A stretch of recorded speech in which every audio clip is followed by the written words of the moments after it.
Hello and welcome to another comedian's interview for my blog and podcast, A Rich Comic Life. My name is Richard Gill and my blog describes my experiences of watching well over 1,000 comedians for nearly 50 years. I'm delighted to welcome my guest today. It's Mr. Alfie Evers. Yeah!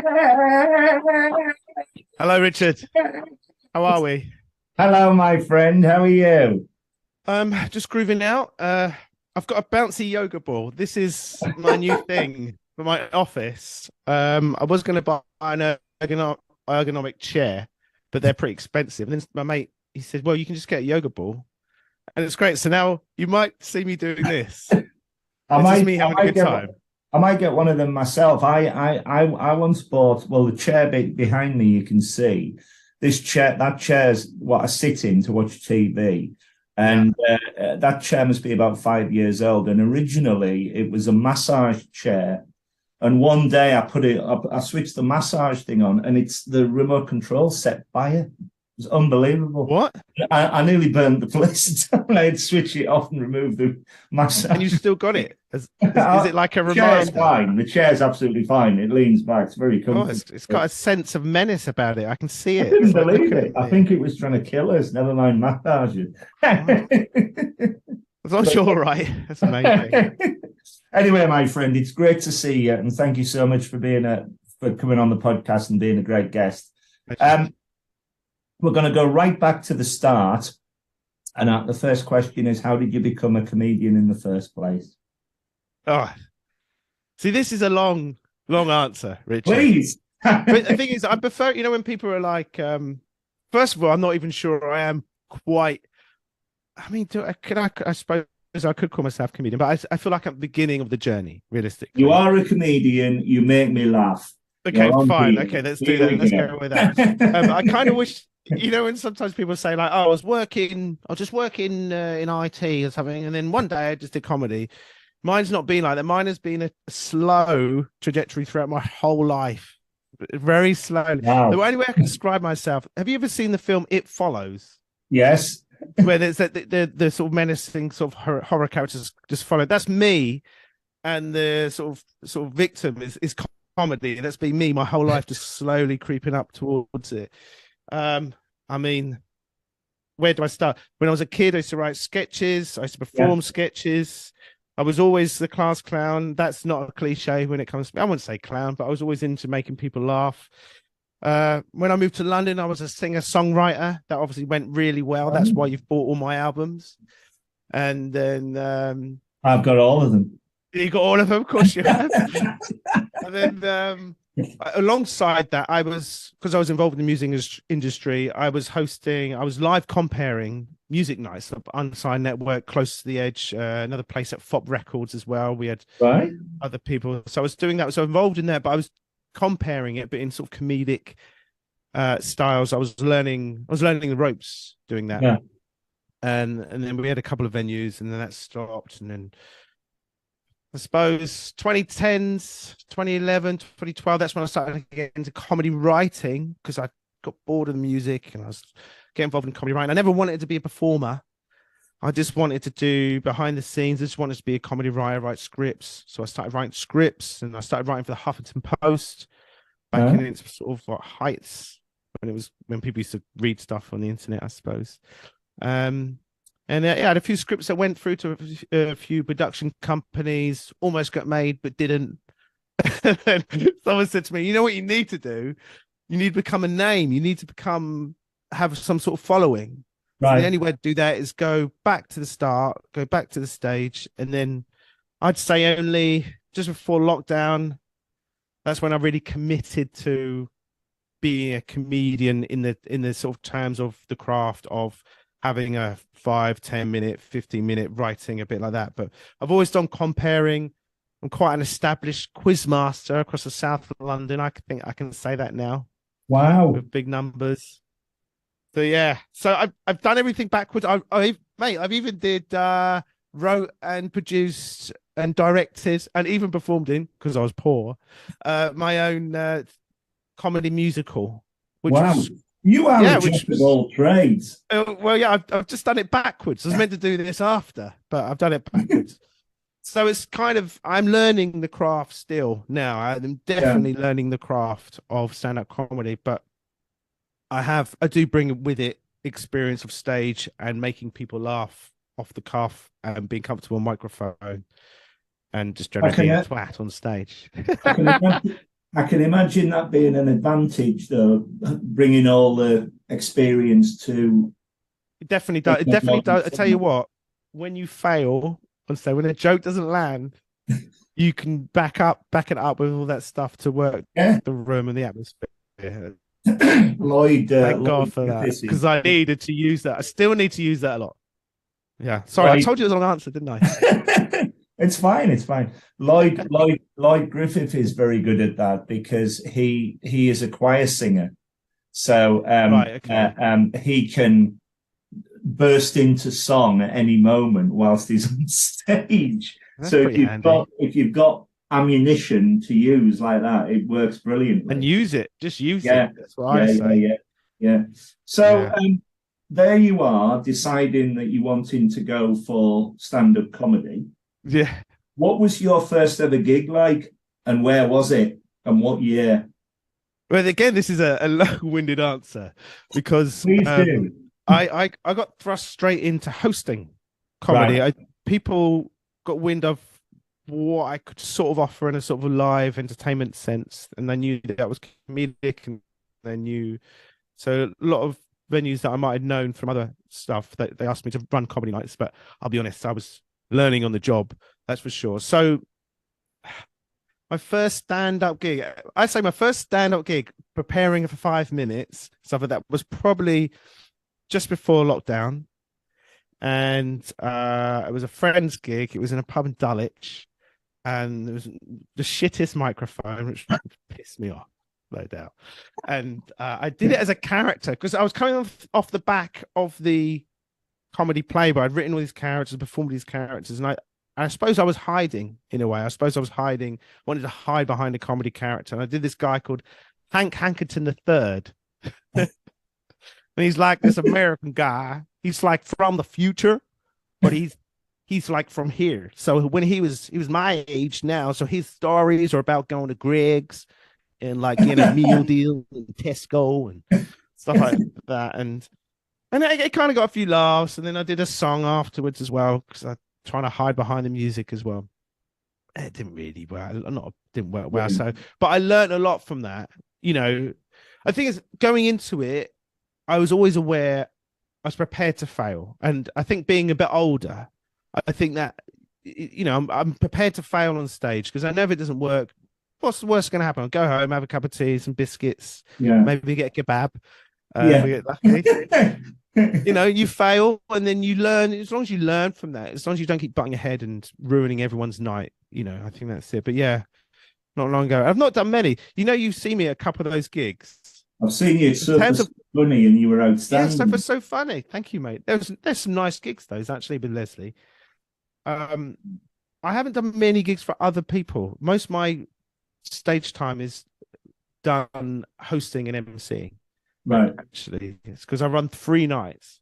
Right. A lot of my time is done doing that. And that's a different skill set, but I'm trying to sort of branch out and do more specific 5 and 10s because I quite like the process of that. Would you say that you prefer comparing to delivering a routine? No. I tell you why, because it's always like I always make jokes with the acts about this. It's like when you obviously you've been around enough gigs, when it's like when the acts are all gathering. It's not nervous energy, but it's a kind of like, are we starting soon? And there's not many people here yet, and then they turn up. There's always this kind.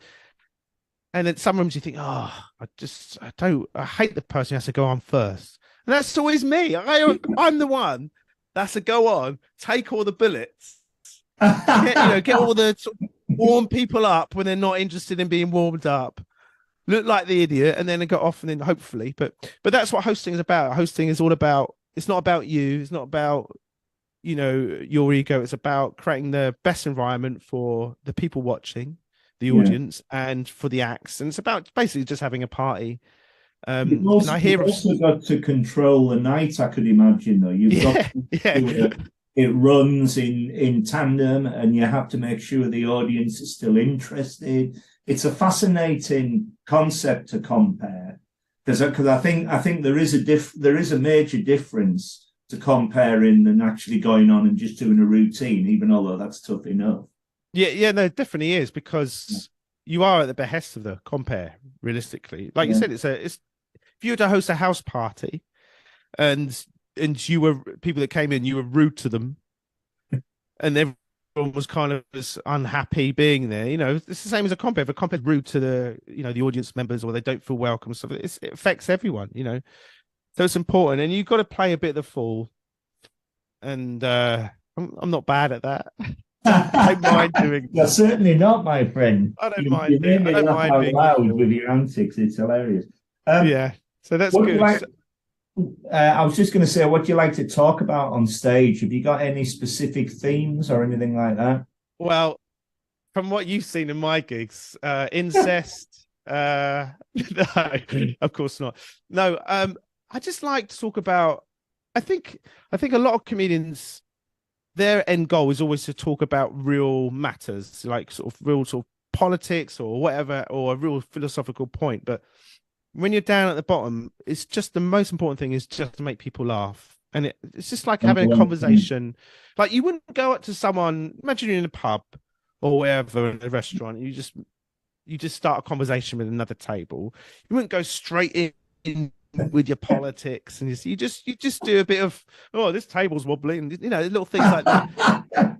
So I mean, I'm going to write that down actually. Wobbly tables. There you go. So it's just about the general stuff that people can sort of connect with. And I do have to rein. I'm quite aware, or I'm learning that I can go into my brain, and I've got, I grew up with surreal comedy. Like I'm a Monty Python kid, Yeah, grew yeah, up with that, and and Eddie Izzard, obviously a big yeah. influence.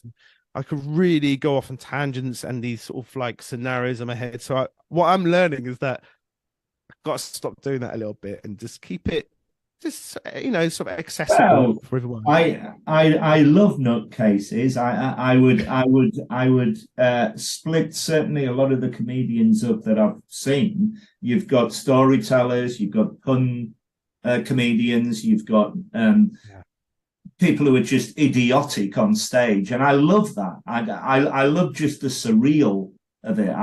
I remember going to see Vic Reeves' Big Night Out in 1990. I first watched it on Channel 4, and I thought, what on earth is this? But yet you kept watching, and then when the tour came along, Les, who was a running character, little bald fella, Remember Les? walked on to the stage. There was a step ladder. He had a fishing rod. He climbed the step ladder and started fishing for loaves of bread. And if he caught one, like the audience went bananas. And I loved that. It was like, this is amazing. Yeah. So that was a big. The weirder you can get, the better, I think. That was actually quite important for that time. Oh yeah, I remember, because if you remember, that was on the back of coming out of the 80s, where everything was really political, right on, and everything felt like had a really serious message. And then suddenly these two guys came along with a bit of slapstick and just say, like, you can just have fun. Yeah, it doesn't have, not everything has to have a point. We're just here to laugh. One of the lovely things about the blog is that I write every single venue, every single act I've ever seen at the venues, and it's wonderful watching them develop, because a classic example is Harry Hill. He's another one who's bizarre, but who doesn't like Harry Hill? I first saw Harry Hill 30 years ago downstairs at the King's Head, and he still holds to this day the best opening line I've ever heard. He brushed past me, he was late for the show. He jumped up onto the stage and he said, "Ladies and gentlemen, I'm really sorry I'm late. I had to have a testicle brought down." And there was a pause and everybody laughed. And then he said, "From Derby." Genius. And when I met him about 25, 30 years later, I told him this story, and he said, "Oh, Rich," he said, I still use it in the act to this day, that line. And what's wonderful is that he's done it all. He's had the TV show, he played the arenas, and now he's back in the smaller clubs because he wants to be. He's on tour right as we're recording this podcast, but he regularly plays smaller comedy clubs because he just loves the atmosphere. That's where the atmosphere is. I'm often bore people with this. You never bore me, my friend. Yeah, but when it comes to gigs, all gigs, comedy gigs, music gigs, or whatever, the more intimate, the better. So these, I don't like, these big comedian shows when they got, when a Wembley or whatever. I mean, that's such a different beast, and you can't tell me that everyone goes away from that gig thinking they've had a good time. And I know, I even saw when I was a kid, about 15. I saw Eddie Izzard's in my local guild hall in Portsmouth. Yeah, that's where I'm from. Don't judge me. It's fine. I'm from Carlisle. This guy was my hero. Yeah, this guy was my hero. He gave me such a will to be different and break all the rules, especially he's just amazing, Eddie Izzard. I saw him twice, and he just blew everybody off the stage. He's a different league. He broke all the rules for me in that sense. But I remember seeing him at the Guild Hall, and it was quite a big gig. And actually, we were quite far back, and it didn't hit. Whereas I imagine smaller venues, you're always, it's that shared energy, isn't it? I think that's really important. I think you do see a lot of acts that would rather do, isn't it, Stu, much rather do 100 smaller gigs rather than. There is an argument about playing massive arenas as opposed to little tiny comedy clubs. I first saw Michael McIntyre play an audience of about 20 at the Edinburgh Fringe, and you could tell he was an amazing comedian, but having such an enclosed space, it was so much better. And I love Peter Kay. I first saw him just as he was starting out, and he was on a bill of 5 acts in Manchester, and he was 4th on the bill. And I said to my friend, he's going to be a superstar. And I laughed so hard at him, I missed the 5th act. And then, because I was laughing so loud.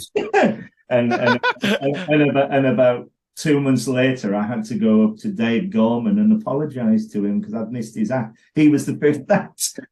Dave Gorman was a 5th. Yeah. So it's wonderful that all these comedians they have to start somewhere, and then you just follow their journey. And of course, if you're documenting it, it's fantastic. I was just going to say that's why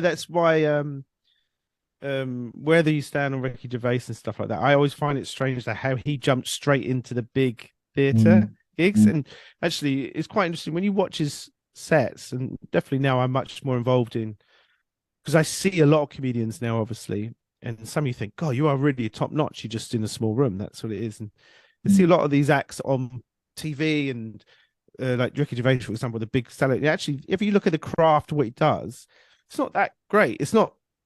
He's not necessarily deserving to be in that many people in the room. What he does, if you come to play one of my gigs, you're quite welcome to, Ricky, by the way. If he was to play one of my gigs, you go, yeah, he's all right, but you wouldn't go, oh my God.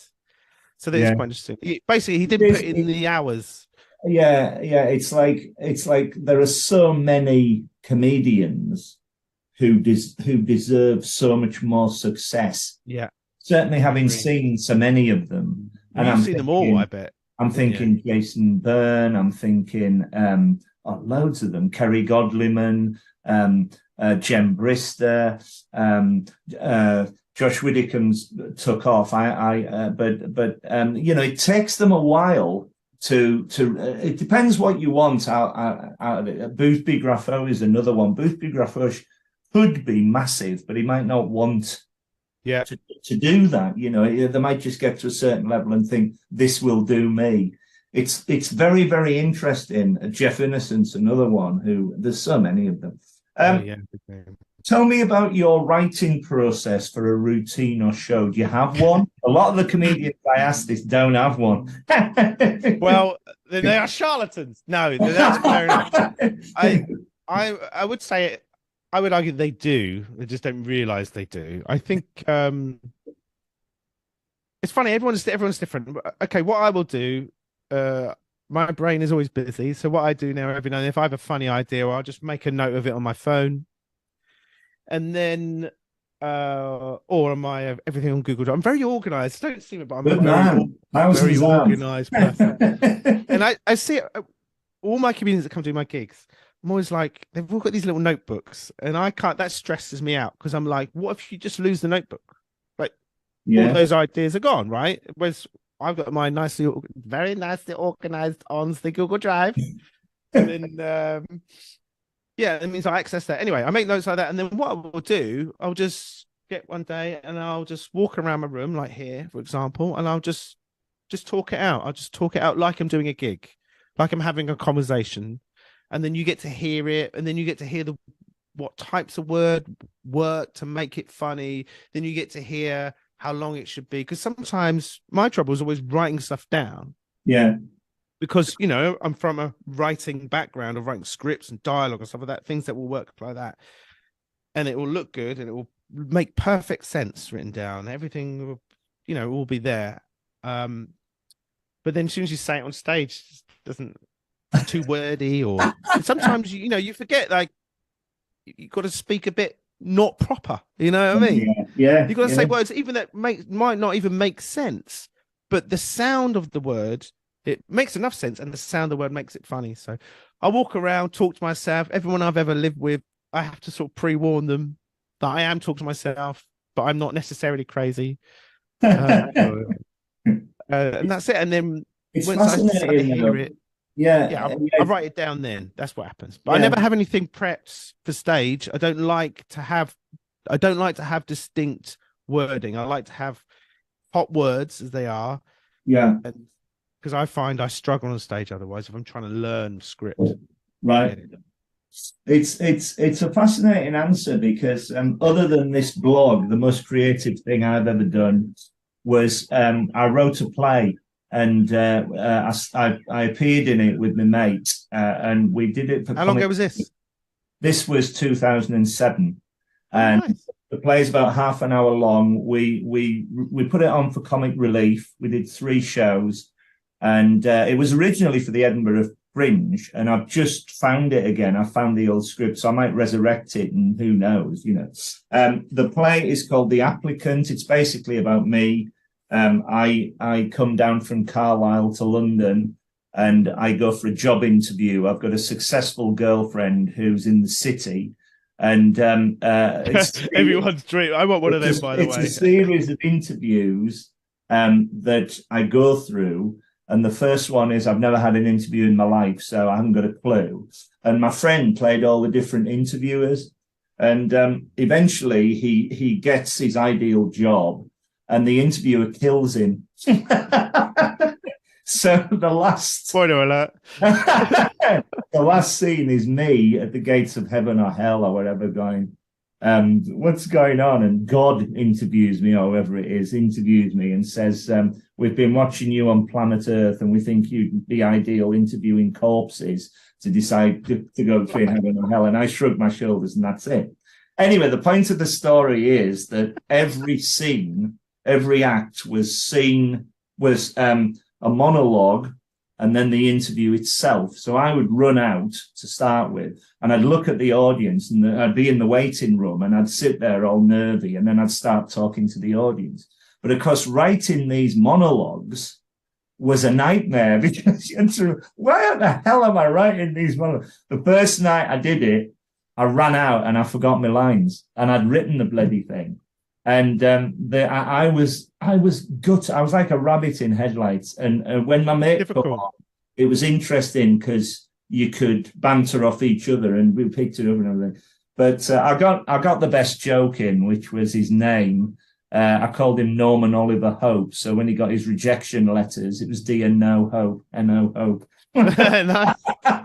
We should bring it back. Oh yes, yeah. I might well do. See what happened. What happened? So, how many nights did you perform that for? We did 3 nights, and the second and third night was obviously word perfect, but that first night was unforgettable. Don't worry about it. Because for my, I forgot. And so the question is, like you say, following on from that, having things written down is easier because you can hopefully remember them, unlike I did. I don't. Is that the case? But you didn't write the monologues down. Is that what you're saying? No. I had it all in my head, but we had to rehearse it, and but because I wrote the thing, I was like, why have I forgot this? Literally, I was like, Norman Carlisle sweet shop, because his dad worked in a sweet shop. And I was just blurting these words out, and the director going, "Oh my god!" But honest, there's no real answer to that because it's the same. I wrote a few monologues for that play I did for a character called Tony, and he'd go on to these long monologues all the time about my dad being my mum and my mum being my dad, and all these like these weird things. Yeah, but he wouldn't say much, but then he'd do these big monologues. Right. And I remember I wrote it and I thought, why the fuck have I written these monologues? Because I've got to perform it. Ridiculous. But it's like, I think if you're a stand-up comic, because you've got the audience and you can banter with them, that can bring bits back if you I don't know whether you'll forget them or not, but it does get annoying. It does get annoying. Even now, like I go on and be like, I just cut, like my mind would be completely blank. And I say to the audience, I have no idea what I'm meant to say next. Like, and not even have something to say. I've just got nothing. And then but the main thing is, as long as you show that you don't care. Yeah. As long as you're like, if you go on it and you forget and then you look nervous, and, oh no, panicked, yes, that's not good. But if you're like, whatever, and then someone might say something like, do a song, and you go, I'm not doing a song, and then as you're saying, I'm not doing a song, it pops back in, and then like, you're away again. That's the plan. Well, I say plan. That's right, because you touched on it before. Because if you do get nervous, do you ever get nervous before you go on stage? And if so, how do you cope with your nerves? I'm not going to say no, but at the same time, I'm not going to say yes because, okay, now I'm older. I'm like 41, a bit of a miserable bastard now. I was like, oh, fucking. Just get it done. Yeah, get fucking. Come on, you laugh, don't care. But I do care, obviously. But more from the gigs that I'm hosting, because I'm the promoter and hoster and stuff, that I get more nervous about there not being any people there to watch. I'm more nervous about that. I don't really care about what I'm going to do on stage because I know I'll be fine. I'll sort it out. If it goes wrong, I'd sort of get out of it, and again, I won't care.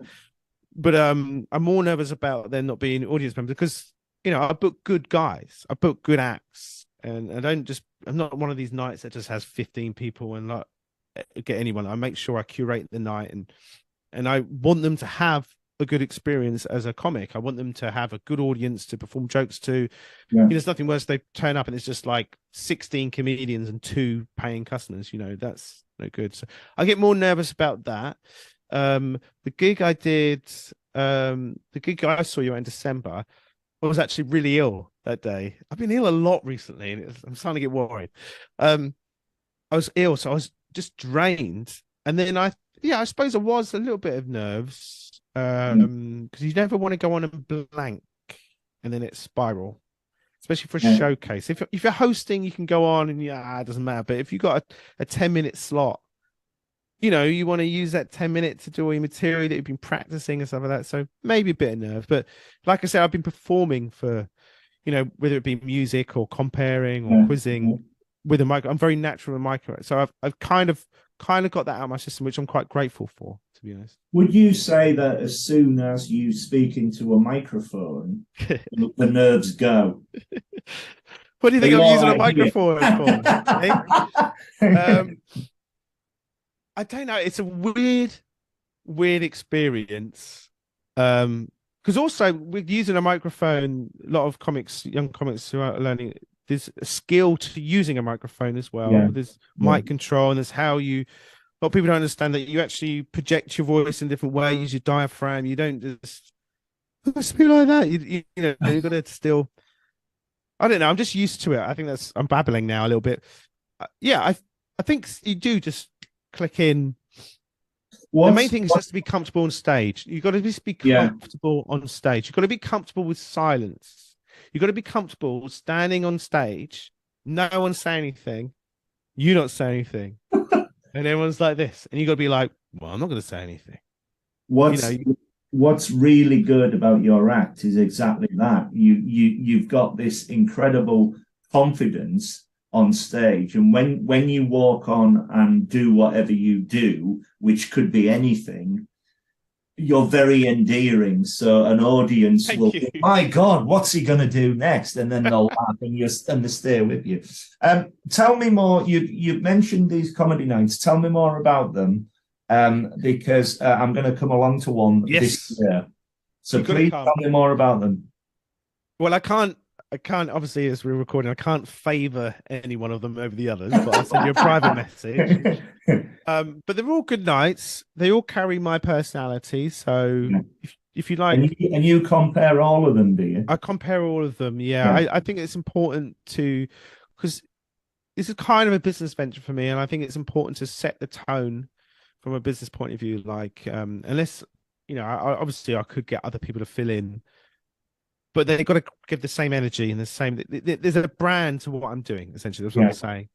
So I do compare all of them. So I've got 2 in Brixton. I've got a bi-monthly or bi-weekly, or however you want to work it out. 2 a month at the Evers Social. That's a Sunday night. I did our first one of the year last night.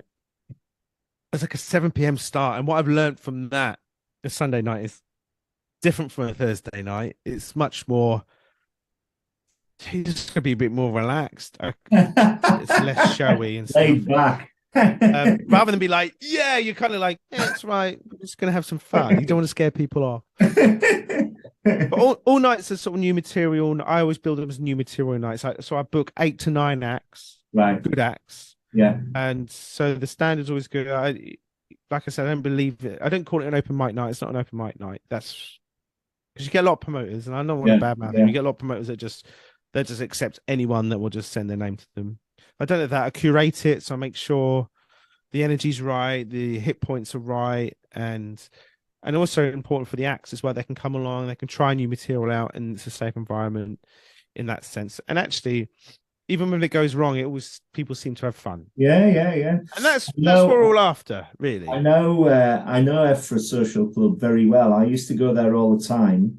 A friend of mine became a stand-up comedian and wanted a friend to go along and laugh. So I would go. And you're a good person to take. Yeah, I mean, he couldn't believe it, because I can't keep laughing in the right place, Jonathan, all the time. I've heard it. Yeah. But he's now he ran a comedy club in Dubai, which was amazing. He's now back in Britain, but he's done really well for himself. So I do know Evers Social Club quite well because I'm in Southfield, so I'm not too far away. Mate, so you're in Southfield. Get to it, mate. Yeah. I live in Wandsworth. You're 20-minute walk from me. Wow, we could have done this face to face. Merton Road, I'm on. Right, I'll come out. I'm outside your house now. Yeah. Let's move. Yeah, Evers is a lovely venue. Yeah, I've moved it. I used to do it in the big main hall. Right. But I've now moved it into this. It's not a small room; it's a smaller function room. Again, it just creates a bit more warmth and do less distraction from the bar. Do let me know when the next few are on because I will. That one, but you should maybe come to a Thursday night one, Richard. The Thursday night ones are in Queen's Head in Stockwell Road. That was my first baby. That's just quite unique. Right, it's good fun. I might do both. Yeah, I'll do both.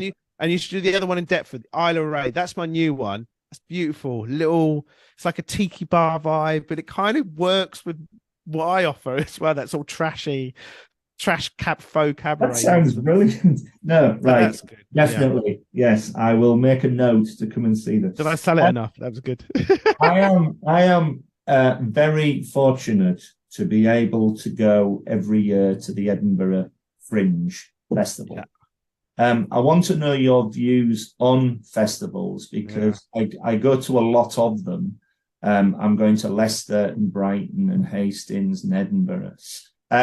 I go every year to Edinburgh and it's my holiday. I see about 50 acts in a week and I'm exhausted by the end of it.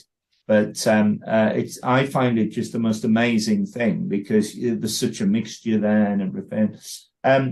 What was your first Edinburgh like if you've done it? And what's your view on festivals in general? Well, again, I just want to sort of position myself as a miserable bastard. Okay. So okay, so I went to Edinburgh for the first time in August. Last year. And basically it was a weird time for me because I took August off.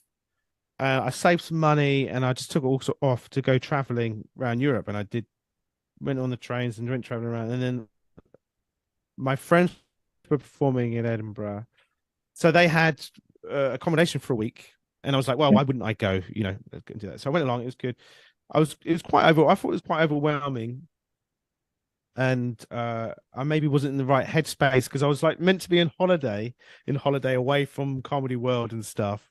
And then I land in Edinburgh, and there's loads of people that I know. It's like, Alfie, you're right. I'm like, what the fuck is going on? You know what I mean? I'm confused. And obviously, as soon as you got up the train station, there's all this sort of let's call it what is propaganda from the big comedy giants. And I did feel, as someone who hasn't done it before, I mean, I don't want to slag it off, but this was just my opinion. And actually, since I've heard this is kind of a narrative running quite strongly now in the sense that it's kind of got out of control to the point where it initially started off where you could have a show and you build up to the bigger venues. Now it feels like this is big ceiling where unless you are signed up to the big boys, unless you have so much money to promote yourself, you'll never break through. But I don't know. There was so much going on. I mean, I ended up doing the weird stuff. I didn't go and watch comedy in the end. I went to see a couple of the mates, and then I went to see this sort of Darren Brown mind reader guy. Wow. I think his name was like Gary, and he's from like Leeds or something. He's like, oh, do you remember your number? That's it. Don't tell me. Is it 59? 59. Thank you very much, ladies and gentlemen. It's very much a bit like the guy from Phoenix Nights, you know. Yes. I'm getting the word. Yeah. That's it. Yeah. Yeah. He's superb. Yeah. But yeah, that was good. I enjoyed being in Edinburgh. I was still in holiday mode. I enjoyed walking up Alpha's. See, I kind of had a bit of regret that I hadn't been there maybe 10 years before to really see that connect. Yeah. Definitely feels good. Right. Again, I don't want to put anyone off going and stuff, but I mean, you know more than me. You're more of an expert than me. I mean, when I first went, one of my favorite places in the world is the Pleasance Courtyard. I love to get a pint. Oh yeah, that was the first place I went to because I was just at the road from there. It was nice. Yeah, I like to get a pint of Guinness, and I have the program in front of me, and I watch the world go by unless I'm in a show. When I first went there, I love the grunginess of a festival. So if it's in a tin hut or a graffiti-ridden room, that's fantastic. And it started off, there were all these little tiny places and everything. Over the years, they've now got advertising billboards or restaurants that are now not restaurants, but cafes, that are purpose built for things. And it's like every time you go, it's like this is getting a bit commercialized. And I will always go, I will always love it, but it just seems to get bigger and bigger and bigger every year, and I don't want it to lose any of its appeal. But the whole point is that in fact it was for performers, and there would be this sort of natural sort of flow to it that if you were just good, that you would just attract people, and then by the second week you've attracted more people. But I don't see that happening. In fact, we went to what night did I see? And they had it was a big. I'm terrible remembering stuff. Anyway, one of the big corporate things, and they were performing there. It was like a new acts night, but you could tell that They weren't new acts because they're really great. It's because the agency have decided they're the new acts and stuff. And I was thinking, God, I know people who are way better than this, but I don't want to get into the politics of that too much. But I did the best gig I went to, Richard. Do you know oh God, how do you know Adam Bloom? No, you're going too big. Adam Hills? No. No, too well established. He hate me for saying this as well, but it'll make you laugh. I can't remember his name. Fucking hell! How bad is this? Is this my life now? Just forgetting names. Adam. Anyway, great comic, great guy. No Time to Diet was his show. Is that Adam? Why can't I remember his name? Anyway, don't worry about anyway, his name's No Time to Diet, and he had a show because they were doing like free. I actually quite enjoyed the Free Fringe app and all that. That's what I was trying to aim for. I was trying to almost go to these little shows because they're more intimate. Also, I wanted to show support for these acts that I know are good but don't have the big money behind it. Yeah. Anyway, Adam's show. I went to see Adam's show, and I turn up and he's ill. So his mate Pete is sticking in for him. Pete Paisley. There you go. I remember Pete's name. I don't remember. How weird is that? Oh, I'm so sorry, Adam. I'm so sorry. Adam Green. Yes. Yeah, is that right? Oh, I don't know anymore. Anyway, I'll have fun with him next time I see him. But anyway, so I turned up. He's not there. And Peter's like, oh no, he's not here. And I was like, oh great. And my friend who was in the musical troupe that I was staying with, I was like, come with me. I'll show you a few places. I was showing off people I know and stuff. And he's like, yeah, Adam's not here, but more like will stay. And so what they'd done instead is just contacted loads of sort of like 5-minute comedians to come and do 5 minutes. So I'm sitting in this small room. As I'm sitting there, all these people walking, they all know. All these people that I give gigs to. All right, how you doing? All right. Then, of course, it looked really good. My friend, she was like, you're famous. I'm not famous. Just happened to know all these. It was really weird. Everyone from London had just come up to this small room. But it was a really funny gig, actually. And it's moments, isn't it? Comedy isn't about seeing a polished show necessarily or whatever. It's about moments and sharing joy. So even though it fell apart, it was brilliant. It was really good. That's exactly true. One of my favourite Edinburgh stories. I'd been there 3 or 4 years, and I was in a tiny little room, and there was 3 people in, and there was me, my mate, and a drunken Scotsman in the front row. And the comedian ran on and went, "Hello, ladies and gentlemen, it's great to be here. Oh, there's only 3 of you here. Look, I'm not going to do it for 3 people. I'll buy you all a drink and thank you very much and thank you and goodbye." And the Scotsman in the front row went, "No, I've paid my £6. I want the hour." Yeah. And he had to do it. Well, why wouldn't you? It was genius. Did you stayed? Did you? How did it go? Oh yeah. He was all right. He wasn't dreadful by any means, but an hour because but I mean, it was like, oh God, there was only 3 people. And my other infamous story, which I've told loads of comedians, and never say never. Years and years ago, I used to know a promoter for the Free Fringe, like you mentioned, and I said to him, I can remember all the jokes from the comedians I go and from the amount of comedians I go and see. People think I'm very funny in a pub. Can I have a go at being a stand-up comedian? And the promoter said, "Oh yeah, no worries. This is great." He said, "We've got an old folks gong show in the Haymarket." I'm like, right, okay. And he goes, "Right, you got 3 minutes, and they might gong you off, right?" So I'd written this script about me crashing my car in Carlisle when I've just passed my test and loads of accidents and everything, and he loved it. And he said, "This is great." So he said, "You go on." So I ran out. There was three or four people in the crowd, all drunk.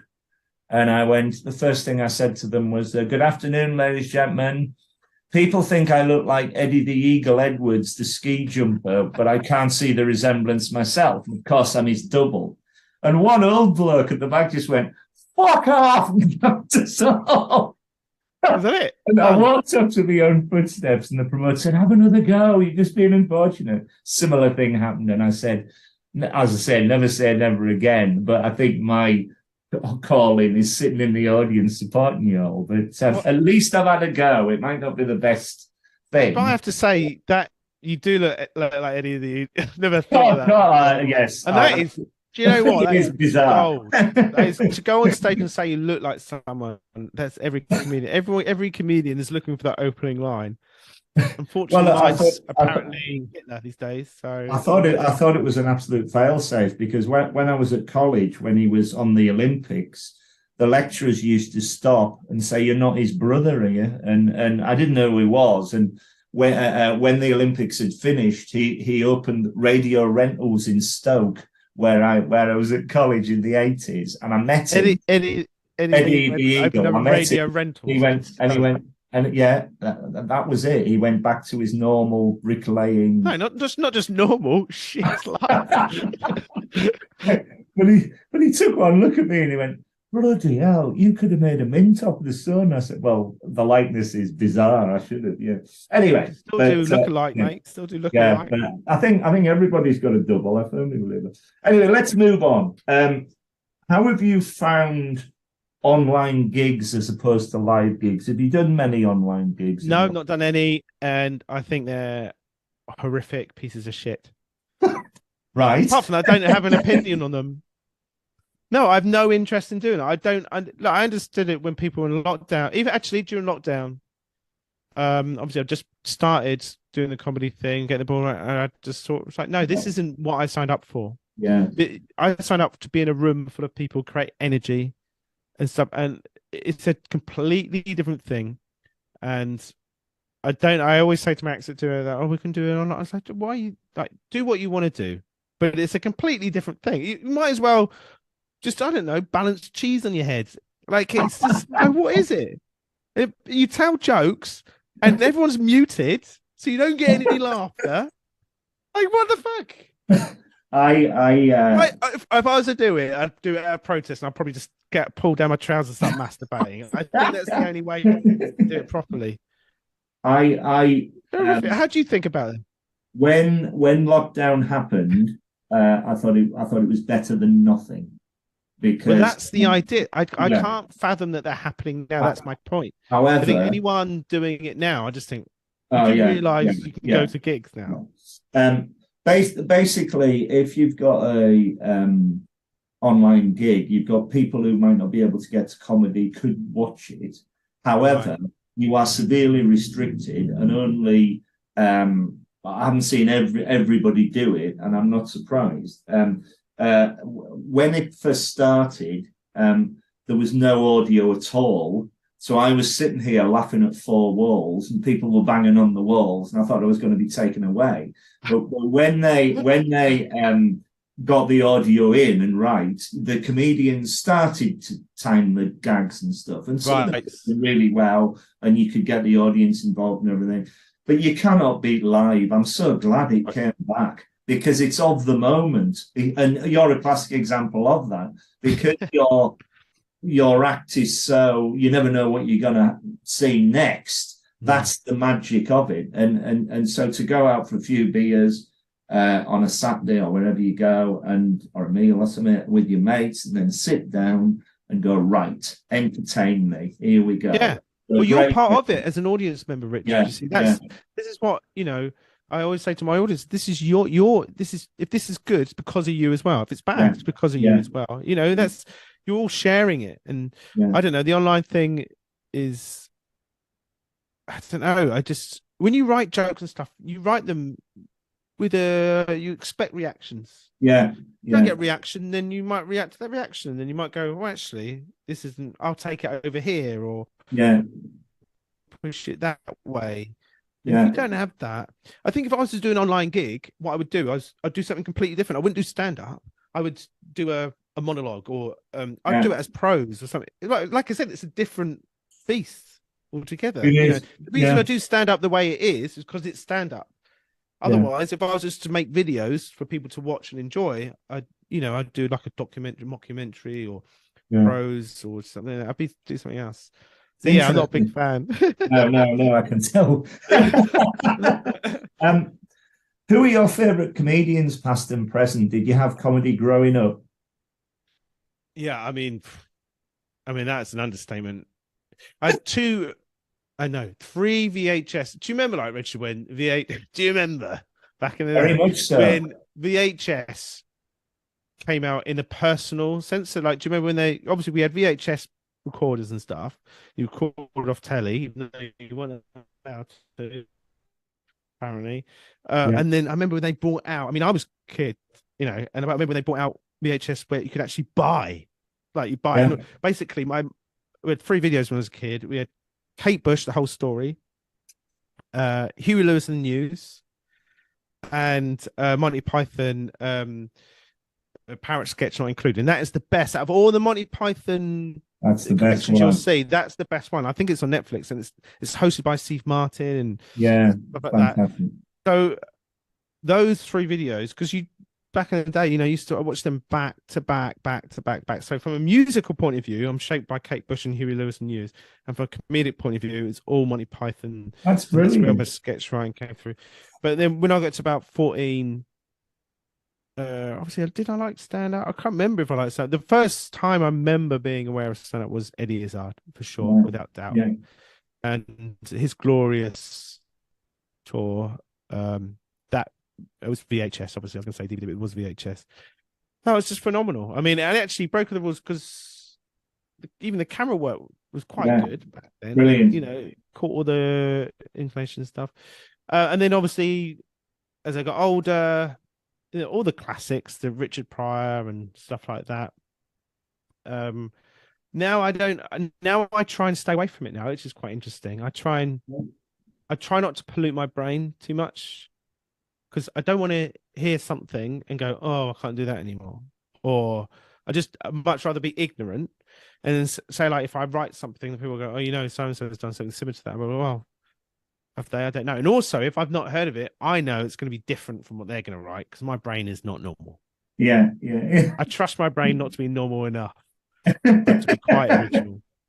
So yeah, I try not to watch the comedy I watch now are all the acts that I see and perform with, and that to Yeah, me yeah, is quite interesting because you actually see the craft a bit more. It's a bit more geeky in a way.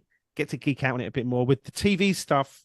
Like, do you know what I really hate? I know, not full of hate, Richard, but I really, okay, not hate, but just kind of despise it a little bit because I think it's kind of fake. Is those live at the Apollo things on BBC when they go to the celebrity audience members and they're like, you know, so and so from Emmerdale, she's loving it. It must be funny, and you know the whole act's edited, so it's not like being played out and there's natural flows of laughter. It's like this comedian does a joke and then laughter from the audience. You see, I don't know, Doctor what, like Jane Seymour or whatever. And it's like why, and also why don't give a fuck whether they're there or not. Like I don't care. That's brilliant. Most celebrities now, I don't know who they are anyway. So they don't do I think that's a celebrity. Is it a celebrity?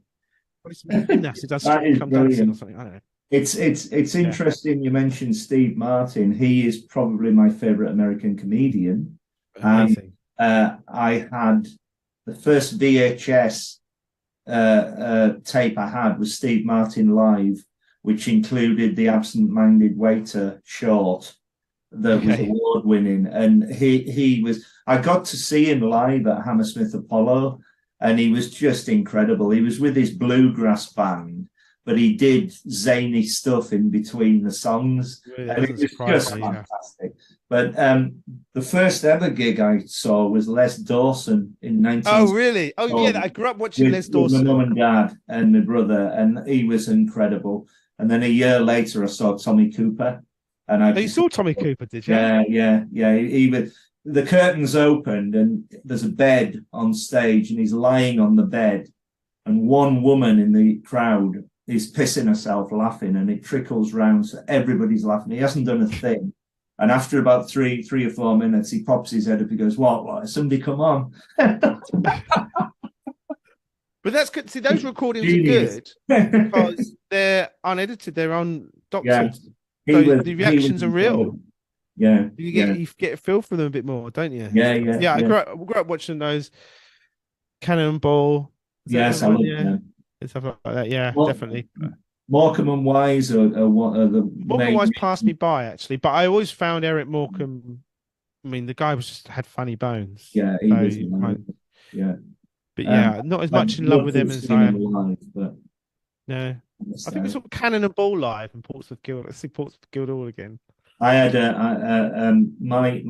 my nephew's called Tommy, and when he was very young, we went to see a pantomime at Christmas with my brother and his family, and I had Tommy on my knee, and it was Cannon and Ball, and they were doing all the bracing and everything. He loved it, and we're in the pub afterwards, and they walk in Cannon and Ball, and I'm kicking myself because I never got a photo with them. But I went up to them and I said, it's so good to see you still performing. Yeah. And Bobby Ball looked at us and he went, "We've still got it, cocker." God bless him. He was hilarious and He was just loved hilarious. working. The two of them did. But they were very He funny. had funny. He had funny bones. Some people just have funny bones. Yeah, yeah, Some yeah, people don't need to say anything. That's yeah, that's yeah, what I always loved growing up watching Rick Reeves. You see, yeah. he just Mark, had Mark, funny bones. Morecambe and Wise could do that. There's this next Yeah, level, just walking on and not doing anything. So he'd twiddle his glasses or just look, and yeah. they were amazing. Um, uh, do you go to a lot of gigs as a member of the audience like me or not? No, definitely not as much. I mean, Well, yeah, yeah, even I yeah. I can't don't do mean that it. in a negative way. I mean, like, I'm jealous. I would say I need to go more. But what I would go to is I would go to the little ones because I like to do a bit of scouting. Yeah, yeah, I yeah. like to go a little bit of scouting. I like to. It's funny, uh, all the things I tell my audience when the audiences come, I'm like, come sit down the front, come sit down the front. You won't be, you'll be looked after. No one's going to pick on you, because it's this thing that audience members think you get picked on if you go down front, but it's not. It's a myth. And I'm like, come down front, you be safe, look after you.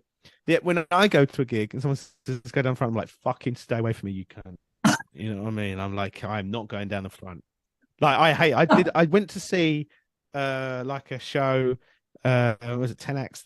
Like I said, do a bit of scan. I like to go under the radar, just check it out, not talk to anyone. And the other thing is as well, I'm not a laugher. I am not. I will laugh aside. I'll assess it. I find it funny, but I'm not getting You'll on. I'm analyze everything. I am the it. audience member that I hate. I am that. I am that person. That's the great rich thing about it. But I went to a gig and That is I had to weird. sit down. Yeah, it's always that way. I had to sit down the front, and I just the wave of anxiety came over me. I just thought I'm really not enjoying this. I had to get up Wow. at one point and just move to the side and sort of, and I felt much more relaxed and stuff. But yeah, I like to go along. I should need to go more because I like to go scouting as well. And it's always Yeah. good to see what other people who are sort of doing it on my level, what they're doing, how they're running their shows. Sure. And also then I want to see more from the next level up. So from my natural trajectory as a promoter and host, what my next stage is and stuff like that. Sure. So, Yeah. so basically I have two worlds going. I have my sort of artistic comedian. That's me making my career that way. And I also have this sort of backup business thing that I want to grow. And they're together, but they're separate at the same time. So If we're you're on a bill, would you stay and watch the other acts? yes, 100%. And I always fascinated, and I will happily express this to all my acts that like to go. Now, I understand sometimes, you've done 20 gigs that week and stuff like that. And actually you come and do my gig, if you're a good comedian, and I'm just happy to come and like you add a bit of prestige to it, great. Now, and there's a lot of like pro comedians that I know that are professional, 30 years, and they want to come along and like just try and night us out. And I give them as much leeway as possible because I think you're doing me a favor as much as I'm doing you a favor. But now there are a lot of acts who are learning the craft, like to turn up, aren't breaking any records in terms of their comedy, and then they will leave. And you think, why? Why are you leaving? You're going to miss out all these other acts, even if they're better or worse than you. You're going to learn from them. You're going to learn from All the night. You're going to learn experience. from the audience. And for me personally, I don't see why you would leave, unless it's a shit night, of course. but I'm just always fascinated. Oh, I hear all this. Well, you know, I've got work tomorrow. I'm like, well, you're either committed or you're not. And also, I remember as a promoter, I remember who leaves early. I Yeah, remember who's not committed. And yeah, if you're not that good, you got to do everything you can. We all know comedians that have done very well for themselves. They're not done well for themselves because they're good comedians. They've done well because they played the game well. And yeah, you play yeah. the game well. That's, you know, because like we've discussed, there's a lot of good comedians out there. So you got to do the other things. So yes, 100%. If you want to book me, I will stay the whole night. Anyone out there, I will stay. Well, It's my good. Why friend, wouldn't you? I love comedy. It's the same for you, right? so do I. Yeah, yeah, I want yeah. to see how it pans out. Yeah, you do. Yeah, yeah. What else are you doing? Like, what else would you be doing? I don't understand. What's fascinating, as I say, is watching them develop and watching them grow, and Yeah, that's why I keep going back. You know, it it's is so, good. so good. You've been an absolutely wonderful guest. It's been a delight to talk to you. It really has, and I wish you Good. every Thank you. success in whatever you do. Yeah, With the comedy clubs and with the act, I think it's fantastic. You know, you've thank got you, all Richard. these irons in the fire. It's wonderful. I'm coming to see you very, very soon. Yes, Um, you are. as I say, you've been a wonderful guest. Thank you so much for your time and all the Richard, best. thank you so much for having me on. I'll see you again soon. Bye, everyone. All the best. Thank you. Bye. Thanks.